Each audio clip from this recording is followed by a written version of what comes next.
श्री गुरुभ्यो नमः हरि ओम ओम अखंडानंद संबोधः वंदनात्यस्य जायते गोविंदं तमहं वंदे चिदानंद तनुं गुरुम. So yesterday we were seeing yathā upaprabha yathā suryam prakāṣetum akṣamā tadvadeva cidābhāsa chaitanyam vritti sansitam svaprakaṣam param brahma prakāṣetum akṣamam. Yathā upaprabha, like the upaprabha, following it, it shines. Means we said fire, etc. Just let's forget about fire. Upaprabha, because of it, this also shines. When you take that meaning, that's the meaning. Because of it, this shines. Now, yesterday we took the example of a matchstick. Forget about matchstick. You have this sun, and you have a mirror. You can turn the light from the sun, direct it to your mirror, and you can redirect it to a dark room. Right? So, the mirror receives the sunlight and that is redirected to some dark place. This is one. Now, and you can illumine the objects in the dark room. Now, this mirror light is a upaprabha. The mirror does not have illumination, effulgence, but it receives the effulgence and illumination from the sun and it illumines the other objects. Now, if you redirect this light towards the sun, is it of any use?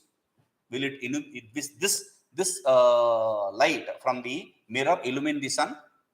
No. That is why he says, Suryam prakāṣetum akṣamā. It is not capable to illumine the sun. Tadvadeva, similarly, vritti sansitam cidābhāsa chaitanyam saprakāṣam param brahma prakāṣetum akṣamam. The consciousness associated with the vṛtti. The consciousness associated with it, because everything in this world is associated with consciousness. Pot, associated consciousness. Cloth, associated consciousness. Vṛtti, associated consciousness. Object, associated consciousness. Everything has association with consciousness. Only because of the association with consciousness, it gains existence. So, the consciousness, vṛtti, associated consciousness, illumines the objects in the world, but it is not capable to illumine the self-effulgent self. Because the effulgence which this consciousness possesses is of the original self. And the vṛtti itself does not exist when it when it is about to illumine the self. Then where is the consciousness? Right? When the thought function, akhandakara vṛtti, goes, thought function of absolute, when it goes and hits the self, what happens? The avarana, the veiling of ignorance, gets destroyed. That very moment, the cause is destroyed, the effect vṛtti also gets destroyed. When there is no cause, there can be no effect. That is the common rule accepted by everyone. But this is only possible when you are talking about the material cause, not the instrumental cause. When there is no material cause, there is no effect. When there is no instrumental cause, the effect continues to exist. Right? So, the material cause for all the creation is ignorance. Ignorance, vṛtty, creation. So, when the material cause, ignorance itself does not exist, the vṛtty cannot have existence. So, that is why, sir, I don't understand. So, he is giving the example, prachanda ātapavadhyastha dīpavattashtadhīditi tattejasābhibhūtaṃ sallīnopādhitayā tataḥ bimbabhūtaparabrahmamātraṃ bhavati kevalam. Prachanda ātapa madhyastha dīpavat nashtadhīditi tattejasābhibhūtaṃ sallīnopādhitayā tataḥ bimbabhūtaparabrahmamātraṃ bhavati kevalam. Beautiful. prachanda atapa madhyastha. Prachanda atapa madhyastha. Prachanda, powerful. Atapa, sun. Madhya, in the middle. Stha, existing. That which exists in the under the powerful sun. That which exists under the powerful sun. What are you talking about? Deepavata, a lamp. A lamp which is lit when the sun is at the peak of the power, at the zenith of its power. Okay? Now, tattejasābhibhūtaṃ sat. Now, that lamp, the light of that lamp is a bhūtam, is overpowered by the sun. Tattejasā, by the sun's effulgence. By then what happens? Nashtadidhiti. This lamps, the lamp's effulgence is lost. Right? Now, similarly, tataḥ, similarly, sallīnopādhitayā, since there is no upadhi, embodiment, kevalam bimbabhūtaparabrahmamātraṃ bhavati. Since there is no embodiment, limiting agent. See, when you say pot, this pot, there is space inside the pot. Pot is the embodiment for the space. Okay? Pot associated space, I will say. I'll call it a pot associated space. In this room also there is space. I'll call that a room associated space. So, whatever the space is associated with, that is the embodiment, limiting agent. Now, similarly, I say pot associated consciousness, room associated consciousness, vṛttiā associated consciousness. So, whatever it is associated with, that is the limiting agent. Here, the vṛttiā is the limiting agent. What happened to the vṛttiā? It got lost. It is destroyed. How is it destroyed? When the thought function, the akhandakara vṛttiā, goes and hits the self, the wheeling of the self gets destroyed. That very moment, the vṛttiā also is destroyed. Since there is no embodiment for the consciousness, it merges in the self. So, only the Brahman remains. Brahmaṇyābhāsa parabrahmamātraṃ bhavati. The original, the one which is gets reflected, the reflection, that only remains. Only that remains here. Right? Now, I don't understand. Yes, understand, you don't understand. We will see another example. He says, yathāpanīte tvādarśe pratibimbamukhaṃ svayam mukhamātraṃ bhavettadvadetaccopādhisaṅkṣayāt etatchupadhisaṅkṣayam. Whatever was said earlier, that is established clearly with this example. When the upadhi embodiment is destroyed, then only the reflected remains, not the reflection. Right? Similarly, so we'll take an example. He says, yathāpanīte tu ādarśe pratibimbamukhaṃ svayam mukhamātraṃ bhavet. Tadvat yathācopādhisaṅkṣayāt. Yathā, like ādarśe apanīte, when you put a mirror in front of your face, the mirror reflects your face. There is the reflected and there is a reflection. When you move the mirror away from your face, the reflection does not stick in the mirror. It does not remain in the mirror. I say, if it remains in the mirror, then that is a magical mirror or a ghost mirror. It's a problem. Now, when you move the mirror, the reflection is gone. Where does the reflection go? It comes back to the face. It merges in the face. That is how we see. Right? So, ādarśe apanīte, when the mirror is removed, what remains is a pratibimbamukhaṃ svayam mukhamātraṃ. The reflection becomes only the reflected. The reflection stays as the reflected. There is no reflection now. There is only reflected. Only the face. Okay? Tadvat, similarly, etacha upādhisaṅkṣayāt. Similarly, here too, because of the limiting agent is destroyed, the vṛtti, akhandākara vṛtti is destroyed, cause destruction, effect destruction. Right? So, since the ignorance is destroyed, because of that, the effect, vṛtti is destroyed. Therefore, along with the destruction of the vṛtti, the associated consciousness also is gone. Now, what remains is the face, which is the Brahman, the self. Vṛtti travels through the sense organ towards the object, hits the object. First job is it removes the ignorance veil. Second job, it transforms into that form.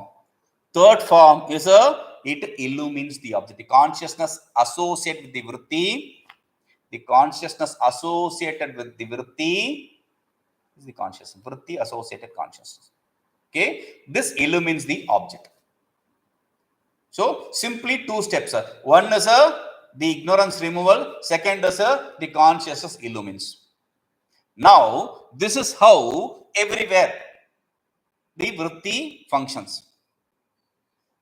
The difference is with the objects of the world, the vṛtti takes the form of the object, completely transforms itself into the form of object, and then the consciousness illumines that. But this is with reference to the objects.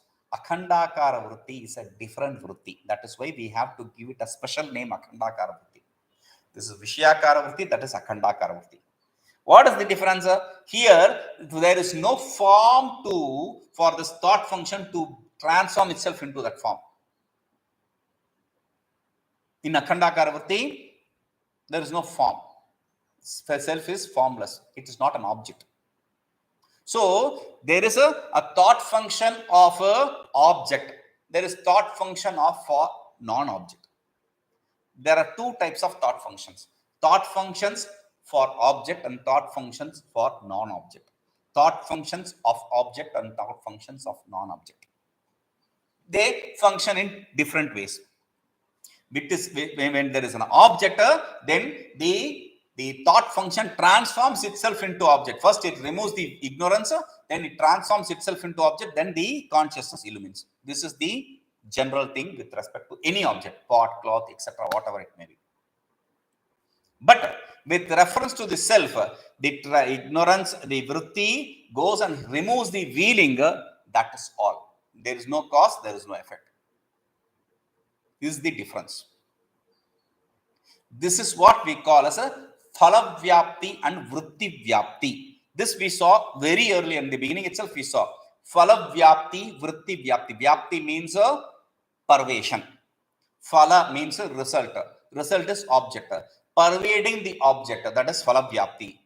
Vṛttivyāpti, there is only pervasion of a thought function. There is no pervasion of object.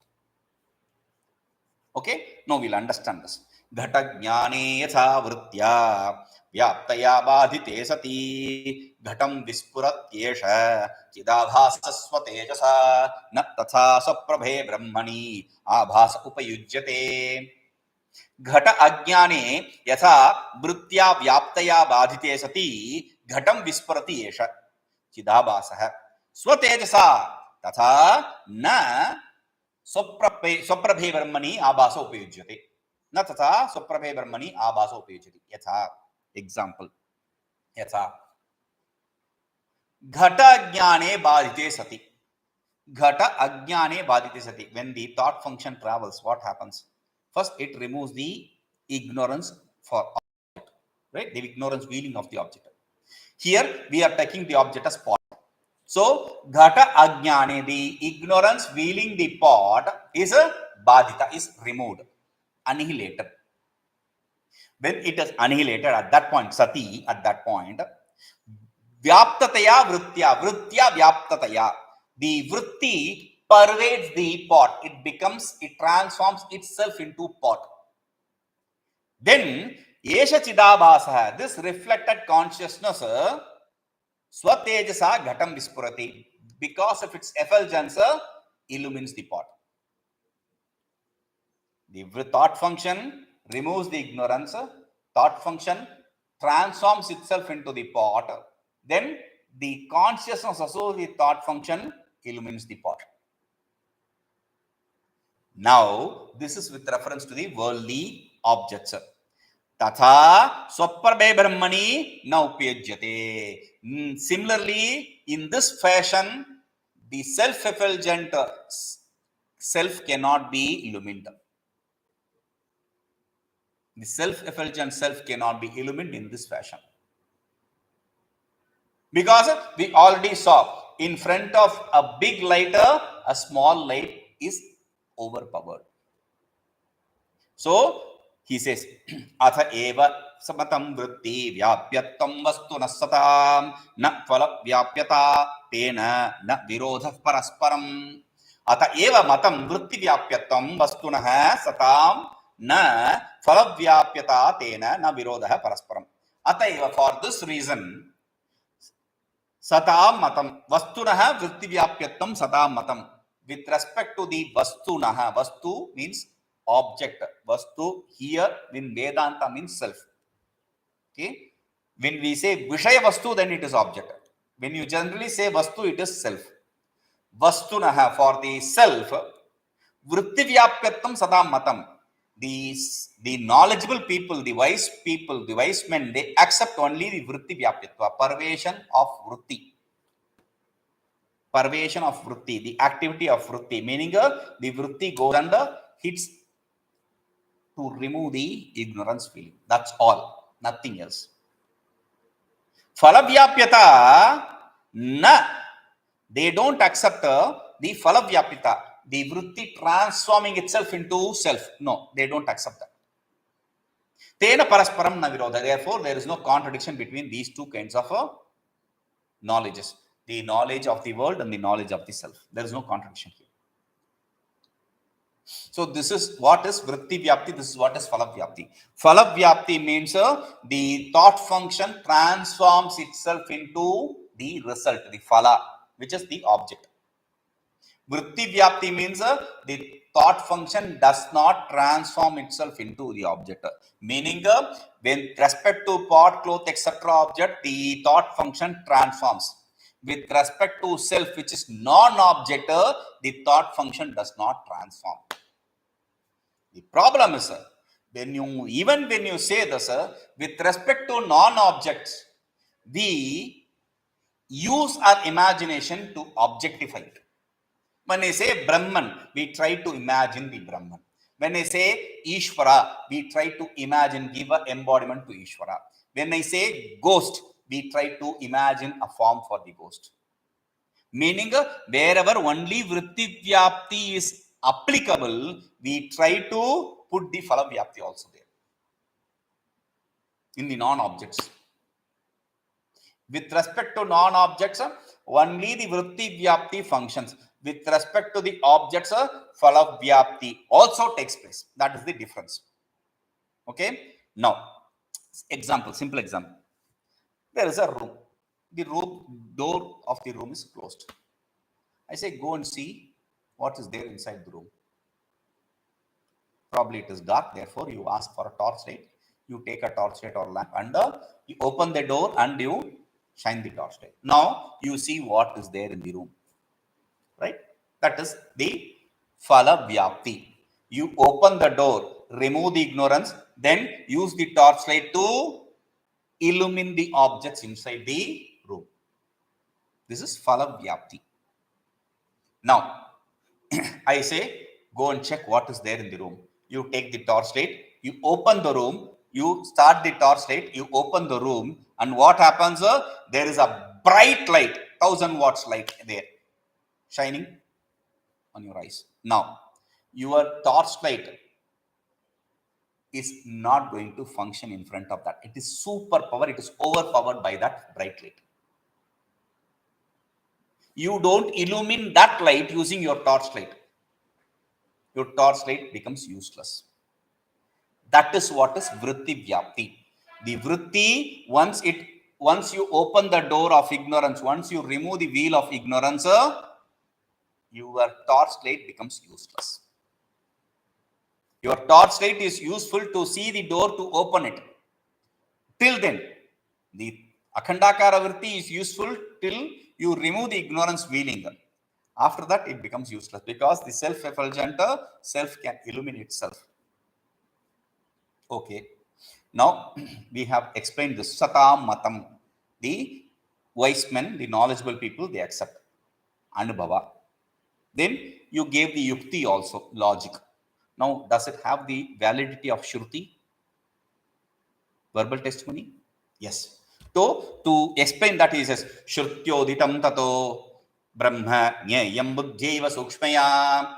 Shrutyā uditam tataḥ brahmaṇyābhāsa buddhyā eva sukṣmayā. Tataḥ, therefore, sukṣmaya buddhya eva, only through the subtle intellect, brahmaṇyābhāsa. Brahman should be understood. Brahman should be experienced. Experience and knowledge, they are both same. We keep repeating it again and again, right? So, Brahman should be experienced or Brahman should be understood. Only through the subtle intellect. Shrutyā uditam, this is what the Shruti also says. What is the Shruti? The Shruti, drishyate tvagraya buddhya sukṣmaya sukṣmadarshibihi drishyate tu agraya buddhya sukṣmaya sukṣmadarshibihi. Drishyate tu, definitely he sees. With what? Agraya buddhya, with a sharp intellect. We also gave the example of what sharpness, etc. While explaining this, I said sharpness means the diameter is very small. When the diameter becomes very small, then it is accepted to be sharp. When the diameter becomes very, very small, 1/100th of a hair, then that is not of any use in the world. But here, sharp intellect means focus, a mind with a good focus. How to gain that? Doing japa. I keep repeating this again and again. Japa is the simplest, easiest method for the sadhakas. All the other methods are very complicated. We will see all that later. But the other sadhanas are very complicated. Japa is the simplest. We saw for a person who is initiated, the nitya naimiti karmas are the means. For a person who is initiated in mantra, for him japa is the means. So, how to do japa? That is another thing. I never say to do japa with something else. I always say repeat the mantra continuously. Whether you understand, you don't understand, does not really matter. I don't at all explain the meaning for any mantra. What is the meaning of the mantra? I don't know. You will understand yourself. That is what I say. We don't need to know the meaning of the mantra. You just have to, you don't need to have the know the form of the mantra, because they have jnana shloka and shloka which explains the form of the deity. You don't need anything, any of that. Keep repeating the mantra. Just focus on the sound. Om Namah Shivaya, Om Rama, whatever. Okay. Om Namah Shivaya. Then you leave a gap. Om Namah Shivaya, gap. Om Namah Shivaya, gap. I also said in Tamil. Don't say Om Namah Shivaya, gap. Om Namah Shivaya, gap. Gap is the gap in between the mantras, right? Om Namah Shivaya, Om Namah Shivaya. There is a silence. The mantra merges in that silence. Om Namah Shivaya. Focus on both the mantra and the silence. Om Namah Shivaya, Om Namah Shivaya. Just that. Don't focus on the form. See, biggest problem is we have no focus. When we don't have focus, we want to gain that focus. For that, if I am going to say chant the mantra and also focus on this form, that is stupid. That's the most stupid kind of teaching. You don't have focus to do one thing. Now asking you to focus on two things, mantra and a form, that is too much to ask for. So simple, just chant the mantra. Om Namah Shivaya, gap. Om Namah Shivaya, Om Namah Shivaya, Om Namah Shivaya. Over the period when the focus is gained, then naturally the form of, because mantratmako devata, the deity is of the form of the mantra itself. That deity will present itself in front of you. He will appear in front of you. You will have the vision of the mantra deity. That's a given thing. You don't have to doubt about it. Now, the focus you gain, this focus is not the focus like the scientist focus. This focus, the chitta shuddhi we are not talking about is, not just the focus. This focus gives you viveka vairagya.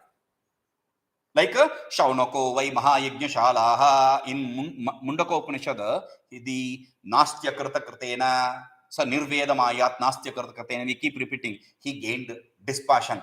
You cannot gain the non-gainable through any means. He gained that dispassion. We say, and who is that? Shaunaka. That person is called Shaunaka. Who is Mahayajñāshala? He had a great, big place for fire oblations. He performed himself and used others to perform for him. He paid others to perform for him. Now, after doing all that karma, he gained that clarity that you cannot gain. That clarity here we mean viveka and vairagya. By doing japa, the focus you gain, the chitta shuddhi you gain will give you viveka and vairagya. Only then you will gain the viveka and vairagya. So I said it is of no use. Only that then you give up. Then what happens? You don't have focus, you don't have viveka, you don't have vairagya. What kind of knowledge will you be able to have? So for knowledge to be established, you have to have a discrimination and dispassion. Now, the object which is going to appear in front of you, the deity which is going to appear in front of you, the deity of the mantra which is going to appear in front of you, you have to have the strength to dismiss that also as mithya. Because drishyatvat, it is perceived, it is seen. Parichinatvat, it is limited. Simple. Because it is seen, it is limited, it is mithya. So you have to have that strength. That is what is viveka and vairagya, which is gained through the sadhana. Nothing can give you that viveka and vairagya. For that person who has that viveka and vairagya, that focus, when this is said, that is agriya buddhya. When this teaching is given, then akhandakara vritti removes the ignorance wheel immediately. Now, since we don't have that viveka and vairagya, that focus, we need to perform more amount of japa. How many japas should I perform? This is not a question at all, because you know yourself what kind of water you stand in. You can show all the dramas to others. You can do all the hypocrisy to others, but you yourself know. That is what we say. Don't do focus on anything else. Just focus on the mantra. Om Namah Shivaya. The mantra arises. Om Namah Shivaya. Silence. Om Namah Shivaya. Silence. Just focus on that. Okay? We'll see this. Om Purnamadaḥ Purnamidam Purnāt Purnamudachyate Purnasya Purnamadaya Purnamevavashishyate. Om Shanti Shanti Shanti.